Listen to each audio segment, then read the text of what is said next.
Enteng Cabisote. This year ba may entry kayo para sa 50th MMFF? Surprise! Oh, naging kayo na. Pero hindi Enteng Cabisote. O baka ang pag Iba naman. Iba na ang panahon ngayon. So,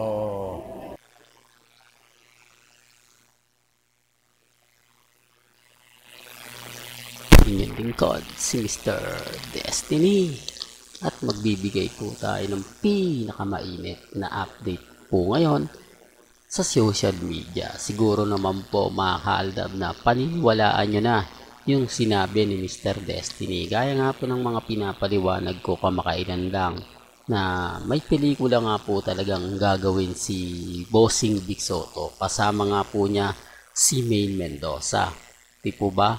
Pero mga bali-balita nga po dyan isisingit nga po ba si Richard Paul Quezon. Yan po yung mga katanungang kumbaga gusto nating alamin at ating lilinawin. Kasi sa ngayon, wala pa po tayong maipapakita na ebidensya at resibo. Pero dito, masaya na po ako kasi at least galing na po mismo kay Bossing Big Soto. Marami kasing nagsasabi dun sa mga ina-update ko na hindi nagagawa ng pelikula si Bossing kasi may edad na siya, kaya ayaw niya na. Ilang years na kasi rin siyang hindi gumawa ng pelikula kaya hindi na siya gagawa. Yan po yung sabi nila. Mga sinasabi ko raw na pelikula nila ni Maine, hindi raw totoo. Pinapaasa ko lang daw po yung mga viewers kong Aldab. Pinapaasa ko lang daw po yung mga Maine fanatics at mga Armain pero walang katotohanan. Ngayon, sino nga po ba yung magsasabi ng totoo? Sino yung nagsasabi ng fake news? Sa ngayon, nagsalita na si Bossing. Umayon po sa akin. Sa tingin niyo po, lahat po ba nanambas sa akin na hindi totoo ang pelikula nila ngayon 2024? Babalik po yan at sasabihin tama yung mga sinasabi ni Mr. Destiny. Hindi po ba? At hindi naman po nanggaling yan kay Bossing. Nanggaling yan kay Vico Soto na sinasabing si Enteng Cabisote. Pero hindi na nga po Enteng Cabisote ang magagampanan kasi nga po bago na ngayon. Marami na nagbago, marami nang nagdaan. Kaya iba naman po ang gagawin ni Bossing Big Soto. Pero bago nga po pala natin ituloy itong magandang update na to, kung bago ka lang sa channel na to at isa kang true-blooded Aldab Nation na nagmamahal kina Mengay at Tisoy, tama po ang channel na pinuntahan mo, kaya consider na po kitang bagong subscriber. At huwag mong kalimutang i-share ang mga video po natin sa mga mami, sa mga titas at sa mga senyor. Malamang nagre-react na po yung iba. Imposibleng pumunta dyan si Richard Paul Quezon. Imposibleng kumbaga sumama siya sa pelikula ngayong 2024. Hindi po imposible yan.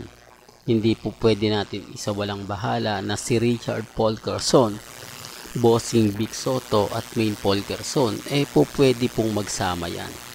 Hindi po ba? Hindi, para lang klaro. Para lang po sa kaalaman ng lahat dahil may kumpanya naman po si Alden Richards at producer din po siya. Po pwede siyang sumama o sabihin natin na magpo-produce din ng pelikula nila Bossing, Maine at siya. Hindi po ba? Kaya ang sabi ko sa inyo, yun po yung malakas. Yun po yung maingay. Kasi sino nga po ba yung po pwedeng isalang at isama ni Bossing Big Soto na talagang popular? Hindi po ba? At yun talagang masasabi natin na sikat po dito po sa buong Pilipinas. Hindi, sinasabi ko lang po ito para lang klaro. Medyo, aminado tayo na baka harangin ng GMA Network. Imposible yan sinasabi mo, Mr. Destiny. Wala pong imposible. Ito nga po yung sinabi ko nung una. Nagagawa ng pelikula si Bossing, si Mengay, at ang ilang legit dabber cards. Marami na nag-react. Marami na nagsakin, imposible yan. Hindi yan totoo, Mr. Destiny. Fake news ka. Walang katotohanan yan kasi sila Mengay hindi nagagawa ng pelikula. Si Bossing pahinga na kasi wala na yung mga fans niya. Karamihan ng mga fans ni Bossing, mga senior na. Baka yung iba nawala na, baka yung iba ganito. Kita mo yung Huling pelikula nga ni Joey De Leon, kasama niya pa yung sikat na si Tony Gonzaga, hindi nga kumita, lugi nga. Kawawa nga ang producer, kaya nga puro ganto ganyan. Ang dami pong mga sinasabi sa akin na masasakit, maanghang. Di po ba? Pero ngayon, hindi naman po pupunta yan eh. Di po ba? Hindi naman yan pupunta sa channel ni Mr. Destiny para sabihin lang, para gawin lang na ganito yan Mr. Destiny, ganito yan, etc. etc. Di po ba? Sabi ko nga po sa inyo, dito lang po kayo pupunta sa channel ni Mr. Destiny. Marami na po kayong malalaman. Marami na po kayong video na makikita at mapapanood. Lalo na nga po kapag ang pinag-uusapan natin, ang Aldab Nation. Hanggang dito na lang po ang ating latest updates. Kaya kung gusto niyo pa po ng pinaka-latest at sariwang update, abay tumutok lang po kayo dito po sa channel ni Mr. Destiny para updated po kayo sa mga bago at sa mga latest nga po na i-upload po natin maya-maya lang. Hanggang sa muli, salamat po sa panonood at pakikinig.